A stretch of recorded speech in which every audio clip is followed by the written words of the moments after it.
Welcome back to another episode of the Casey Campbell podcast. Casey Campbell with you, of course. Pleased to be joined by Caden Bollinger of Sterling Heights Stevenson football. How's it going? It's going really good, really good. How are you? I am doing well. So, how about going 1-0 to start the season and yeah, just really go through getting that first win, something you haven't experienced yet during your time playing high school football, but yeah, just talk about going 1-0. Yeah, it's a really good feeling. And you can feel it through the whole team, their energy and just how we're reacting with each other. It's a really good change from last year. Last year we started off 2-7, or we ended 2-7. And this year we can tell we're still kind of mad about that. So starting off 1-0 is a good feeling between us. And you can definitely see it like at our practices. We had a practice yesterday. You could feel it with us. We gotta we gotta lock in, and we're starting to lock in again. And I think practice today will be really good. So what is the difference between from last year to this year? Just kind of point out some of the key things that you've noticed. So last year, we had like our 11 guys on defense and we had our 11 guys on offense. And that's kind of how we ran last year. This year we're definitely rotating a lot more guys, just to keep us fresh. And we're just constantly bringing in new guys, and it gives them all a chance to fight for their time on the field, especially when they get constant breaks and they go back out there. They know they're going to come back out soon. It's easier for them to have mentally focus and be able to go hard every single play. Okay. So you're a middle linebacker. Talk about what that's like because I know that's not the only position that you play. I know you're pretty much everywhere. But what's it like being a linebacker, but being the guy that calls all the plays and all that stuff? Um, what is that like? Yeah, so there's a lot to know, but there's also as I said, there's 10 other guys out there who are just there and they're dudes, like they're guys, and they're gonna play, and no matter what you say and no matter what you call, they're gonna execute everything that they get told, like at 100% speed with as much anger and strength as they have. So it gives me a lot of confidence when I'm able to call stuff, and I know that no matter what it is, they're gonna get it right, even if it's the wrong call. Yeah. Okay, so kind of talk about how someone would describe you on the field. So I think if you were to take someone and describe me on the field in a game time situation, I I like to give orders a lot. I like to lift my teammates up every time there's a good play. I'm always in there, first guy in there, lifting them up. But I make sure everything's getting done right. And my team, like that team, is doing really good. They're really good at listening. They're really good at getting their jobs done. Yeah. To come off a season that you guys did, and I know it's your senior year. Can you believe that you're a senior? Time flew by. Like I can't even describe it because I've heard it every year coming up. You hear seniors saying, "Man, time flies by," but it really flew by. Like I feel like it was just yesterday. I was in January thinking about this next season, this senior season, and now we're already here. I already played my first game, and we only got 8 more regular seasons. Yeah. So I know that, when you started high school football as a freshman, I know things were very interesting at that time because of course that was also the COVID year. So what a way to begin your high school football year. Do you remember much from that year? My freshman year, I remember a little bit. I was a little smaller back then, so they had me running the ball a little bit more. It was a fun year for sure, and I remember every year when the varsity goes to playoffs, they're picking up some just a few kids from JV, some kids from freshmen. And I just remember like me and some of my guys were like hoping, oh, maybe they'll pull us up. But I mean, COVID really took away a lot of those chances because they just got to be safe about it. Um, because you can't bring up too many guys because then that's more risks of having to quarantine, you know? Yeah. Do you remember dealing with all that and all that stuff? That had to be like as a young kid and like I don't know what's going on. It's like this stuff and distractions here and there. Yeah, I mean, what a time to enter in, and then 4 years later, it's like, wow, it's my senior year. Yeah, yeah. My freshman year was confusing. So I played basketball and soccer my freshman year. Basketball I just played on the freshman, but soccer I got to play on the varsity team, and it was really weird because we had to wear masks like on the field and on the Yeah, courts. I remember that. but like the weirdest thing was nobody would keep him on, and the refs wouldn't care. So you just have him down under your chin, and it'd feel Yeah. like I don't know why I have this on. Yeah. So, yeah, I mean, coming from that and, looking, now in your senior year, what do I know you want to accomplish a lot of things. What is that like? What's that going to be like for you, to just be a part of this program? Yeah, so we got high expectations, as we do every year. And our team knows it. We know it, and we're fighting every single day at practice. It doesn't matter what day it is, how bad we're feeling, what the weather's like. We know everyone's dealing with the same circumstances. So every single day we're out there fighting for each other.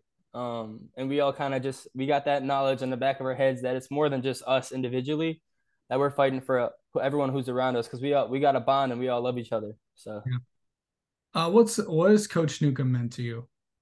Coach Newcomb, oh my gosh, he's an amazing head coach. I could not ask for a better head coach than Coach Newcomb.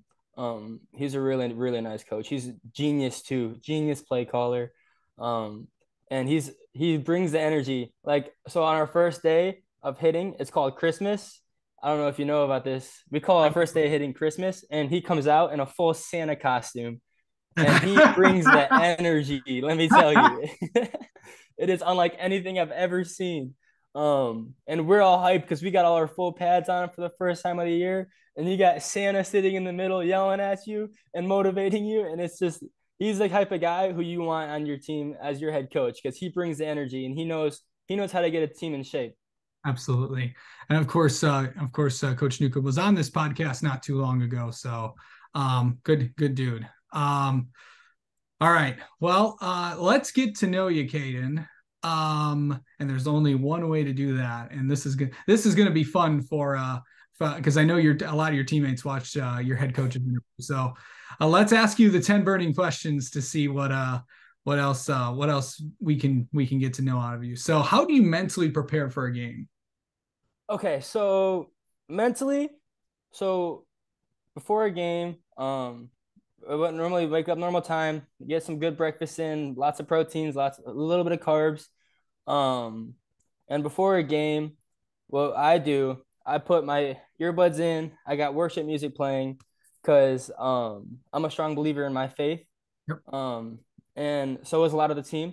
Um, and so I got my worship music playing, and I feel like it really just calms me emotionally and my spirit. And I just do mobility stuff, shoulder stuff, and that's kind of how I prepare mentally. And I know a lot of the team does similar things before a game. Our whole team, this last game, they had like six guys come up to me and ask me, "Hey, are we gonna pray before this game? Hey, can we pray before the game?" Yeah. Which I just love, because I love being involved in my faith, and I love that the team is too, and I think it strengthens our bond with one another. Awesome. And so that's something that we implement before all of our games to get mentally locked in, as we get a good prayer in, just to keep the Lord involved in our game. All right. Um, on a scale of 1 to 10, how well are you at responding to text messages? Oh my gosh, responding to text messages, I kind of stink at responding to text messages. And it's just because I don't like being on my phone that much. Um, it's not like I'm trying to ghost people, but I don't enjoy being on my phone. I'd rather be in the moment of wherever I'm at. And so a lot of times I just won't look at my phone. I'll get a text message and I'll be like, oh shoot, I got to respond to this. Um, but yeah, All right. Okay. So let's just say they're building something I think you live in Sterling Heights, right? Okay. yes. Okay. So let's just say they're building something there and you get to pick what it is. Now, it could be absolutely anything. It could be a restaurant, could be a store, could be anything. What would you want to put there? Probably a football stadium the size of Ford Field. Okay. Um, okay. Oh, let's see. Okay, we already asked. You kind of already mentioned what your pregame meal is. So, I got something else. Okay. Let let's see. What is what can I ask you? Okay, so what most memorable moment in your high school football career? My most memorable moment. Okay, I got two. Can I say two? Yeah. So The first one I'd say is my sophomore year when I was playing with varsity and we were playing Chippewa. And it came down to a field goal. The clock had like 3 seconds left on it. I think we were down by like one, and we needed a field goal to win it. 3 seconds left, fourth quarter, and everything was like the whole stands got quiet, and it was like right before it was the most nerve wracking I've ever felt. But then after he kicked it and we saw it go through, and everybody just ran onto the field and got hyped. That was probably one of my favorite moments um that I've ever felt with a team. Okay. Um, and then a second one. So we spent a week at Grand Valley, our football team, Okay. and or it was more like 5 days. But our whole football team went and spent a week there and stayed in their dorms. And that week is one of the hardest weeks I've ever gone through because you're looking at like 3 practices a day. And it's not like it's like field practices. It's like you're sweating and you're sweating from 6 in the morning till 9 in the afternoon with your family that you love, and it's it was one of the hardest and it was one of the best experiences I've ever had with that group of people. Yeah, for sure. All right. What do you do? Um, what do you do to make yourself feel better if you're having a bad day? I'm having a bad day.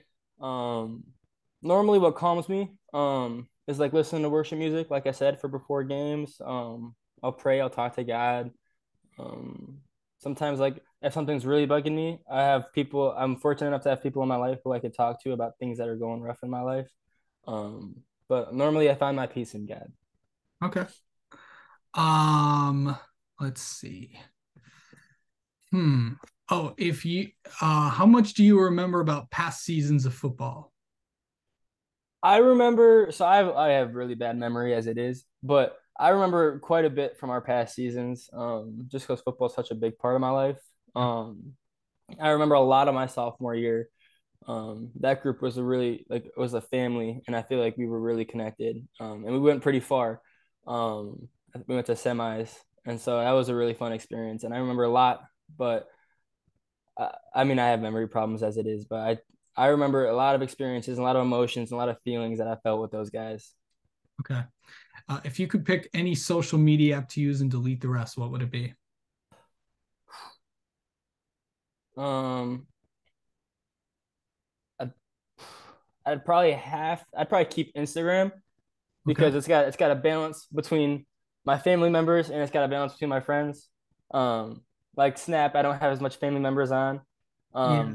I And like don't Facebook, I I don't got don't friends on. yeah, I don't use Snapchat. Yeah. Okay, so this okay, this is the most interesting question on here. It might be the most controversial question on here. Rank your top 5 fast food restaurants. Ooh, top five fast food. Okay, well I gotta go Okay, Chick-fil-A. all right, so here's how this works. Um, so you have your premium fast food category, then you have your regular fast food category. Restaurants count too. So you can go one is the best, five, you can go, and five is okay, I still like it, but there are four better than that. So you can go one up to five or five down to one. Hmm. Okay, so one's Chick-fil-A just because they have an unbeatable sauce. I mean, um, number two, I'd probably go with McDonald's. It's a staple. Yeah. Um, and I'd probably go. I don't know. Would you consider Waffle House? Yes. I I did say restaurants, so I would take Waffle House as my three. Um, because there you can't beat their breakfast there. I mean, Um, I'd probably take Taco Bell as my four. I'm No, you don't like not Taco a Bell. Taco Bell guy, but that's okay. They're cheap though. They got some good deals. They do. And then for my five, I'd probably have to say, Jimmy John's. Okay. All right. All right. What's a song that you know every word to without looking? A song? Yes. Um, uh, when I was little, I grew up to a song called "Hey Soul Sister" by Train, and I know every single word of that song. Okay. Um, and then what okay, so if you could tell if Caden would tell his younger self something, what would he tell him? If I were to tell my younger self something, I'd probably say, don't worry about what other people think about you. Um, just because I used to be affected by a lot of that kind of stuff, and I feel like if I were to go back, I'd tell them not worry about what other people think because it doesn't matter. Absolutely, bud. All right. Well, Caden, thank you so much for coming on and talking with us, and best of luck this season. Let's have you on again sometime. Thank you so much for having me. This was a blast.